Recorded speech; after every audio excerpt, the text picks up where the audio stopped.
इस बार एग्ज़ाम तो इजी आया था और कुछ मतलब कि मॉडरेट था, इजी भी नहीं था, मॉडरेट था वो।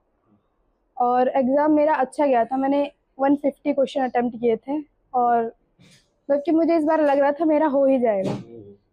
लेकिन फिर मुझे सोशल मीडिया से पता चला कि एग्ज़ाम लीक हो गया है और जो गेस्ट पेपर निकला था राजस्थान में वो उसके 160 क्वेश्चन एग्जैक्टली मैच करते थे नीट के क्वेश्चन पेपर से। और काफ़ी बच्चों मतलब कि जो मेरे फ्रेंड्स हैं वो मतलब कि काफ़ी ज़्यादा स्ट्रेस्ड में हैं कि फिर दोबारा से उसी एंग्जाइटी उसी प्रेशर में हमें दोबारा पढ़ना पड़ेगा। हमने सोचा था कि एग्ज़ाम के बाद इंजॉय करेंगे, जो अपना मतलब कि अपने प्रेशर को रिलीज़ करेंगे। नीट पेपर का समस्या तो हर बार का हो चुका है, आए दिन देखने को मिलता है। नीट परीक्षा जब होती है पेपर लीक हो जाता है। अब बताओ पेपर लीक हो जाता है, हम लोग इतनी दूर जाते हैं पेपर देने, पैसा खर्च करते हैं, मेहनत करते हैं, रात काली करते हैं। रात को हम रात नहीं समझते, सोते नहीं हैं, खाते नहीं हैं, और आखिर में जब पेपर लीक हो जाता है हम लोग की पूरी मेहनत पे पानी फिर जाता है। हम लोग को 2 साल का जो मेहनत था, मैंने जिस तरीके से जी जान से मैंने पढ़ाई की थी और वो हमारा एक क्षण में बर्बाद हो गया। पता चला कि पेपर था जो कैंसिल हो गया, लीक हो गया राजस्थान से। तो जिस तरीके से हम लोग को मायूसी छाई, नाराज़गी छाई एनटीए पे कि आखिर ये कैसे हुआ। पिछले 2 साल पहले भी यही चीज़ हुआ था, तो मतलब इस पर कोई सुधार नहीं हुआ, फिर से ऐसा हो गया। और हमको तो ऐसा लग रहा है कि अगर जिस पैटर्न पे भी एग्ज़ाम चल रहे हैं, आगे भी आने वाले समय में अगर हो सके तो पेपर लीक हो सकते हैं।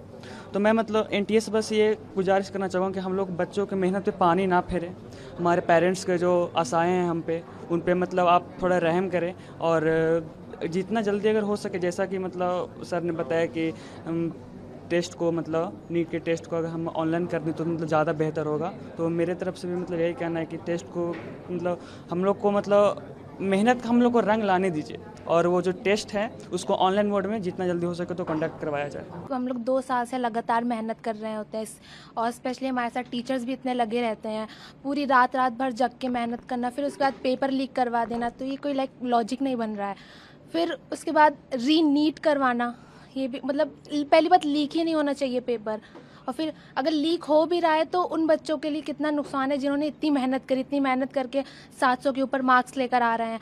फिर लीक हो जा रहा है, फिर उनको वापस से उतनी मेहनत करनी पड़ेगी, और फिर पेपर कैसा आ रहा है, क्वेश्चंस कैसे आ रहे हैं।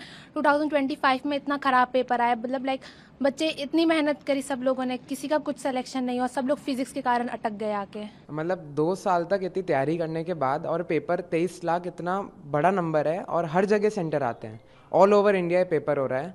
फिर अगर ऐसे ही एक दिन बोलें पेपर के 10 दिन बाद वो भी कि पेपर लीक हो गया तो पेपर कैंसिल करें, ये कोई बात थोड़ी होती है। मतलब इतना एनटीए इतनी बड़ी बॉडी है, गवर्नमेंट बॉडी है, इतने टाइम से पेपर करा रहे हैं, पेपर लीक हो रहा है और पेपर सीधे कैंसिल।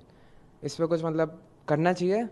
इतने बच्चे मेहनत करते 2 साल, और मतलब ऐसे ही एक मिनट में उन्होंने मेहनत वेस्ट कर दी। सब एकदम रिलैक्स माइंड से, पढ़ाई कुछ नहीं करनी, और आप अचानक से बोल रहे हो अगले महीने आके वापस सीट दो। ये बात तो कोई बेकार सी बात हो गई कुछ। मतलब मैं 2 साल से तैयारी कर रहा हूँ प्रॉपर एकदम, एंड पूरा मैंने अपना 100% दिया है। और नीट में भी इस बार काफ़ी अच्छा स्कोर आ रहा था टेंटेटिव आंसर की से, 710 नंबर मेरे आ रहे थे, और फिर अब ये ऐसे बोल रहे हैं, मतलब क्या ही बोल रहे हैं। सर बहुत बुरी न्यूज़ है ये सबके लिए। इनफैक्ट जिसने भी पेपर दिया है, बहुत सारे लोग के साथ गलत हुआ है, और अब वही होना चाहिए जो सबके लिए सही हो। एनटीए को सबको ध्यान में रख के डिसीजन लेने चाहिए। कुछ कुछ स्टेट में जहाँ पर ये चीज़ हुई है वहाँ पर हो तो बेटर है। सब सारे बच्चे अफेक्ट नहीं होने चाहिए सर इस चीज़ से, क्योंकि हर कोई डील नहीं कर सकता है ऐसे इतनी बड़ी न्यूज़ के साथ। आप लोगों ने कितनी मेहनत की थी और पूरी मेहनत सर बहुत मेहनत की थी 2 साल, चाहे पेपर इजी भी आया हो, लेकिन अपना 100% दिया था ताकि अच्छे मार्क्स आए, अच्छे स्कोर आए, अच्छे रैंक आए। और फर्स्ट अटैम्प्ट मेरा अच्छा हो गया था, मैं बहुत सेटिस्फाइड थी अपने मार्क्स के साथ। लेकिन अब जब ये न्यूज़ आ रही है तो बुरा लग रहा है कि अब क्या होगा, मेहनत वेस्ट तो नहीं चली जाएगी सर। ऑलमोस्ट सारे स्टूडेंट्स जितने भी नीट दे रहे होते हैं, अपियरिंग होते हैं, वो 2 साल पहले से प्रिपेयर करना स्टार्ट कर देते हैं। इन केस मैं 2 साल प्रिपेयर की, उसके बाद मेरे को एग्ज़ाम देने के बाद पता चल रहा है कि मेरी पेपर लीक है, तो उस ड्यूरेशन में जब तक रिजल्ट नहीं आई हुई है, ऐसा कुछ न्यूज़ नहीं आया हुआ है कि पेपर लीक है, उस टाइम पे तो मेरा फ्लो नहीं है ना पढ़ने का। उसके बाद वो जो फ्लो टूटा वो मेरे को डीमोटिवेशन देगा कि अब मेरे को कुछ नहीं आता है। मैंने पहले टाइम में अपना 100% एफर्ट दिया था, अब उसके बाद भी कुछ नहीं हो पा रहे। मेरे साइड से कुछ फॉल्ट नहीं था, वो तो पेपर वाले की इशू थी ना, उसमें मैं कुछ नहीं कर सकती थी। तो उसके बाद जो चेंज आएगा वो वाला ड्यूरेशन, उसमें मेरा लॉस जो हुआ, मैं सेकेंड बार इन केस मेरा सेम माइंडसेट या साइकोलॉजी नहीं रही तो मैं नहीं कर पाई वैसा जैसा मैं पहले की हुई थी, तो लॉस तो सिर्फ मेरी होगी ना उस केस में।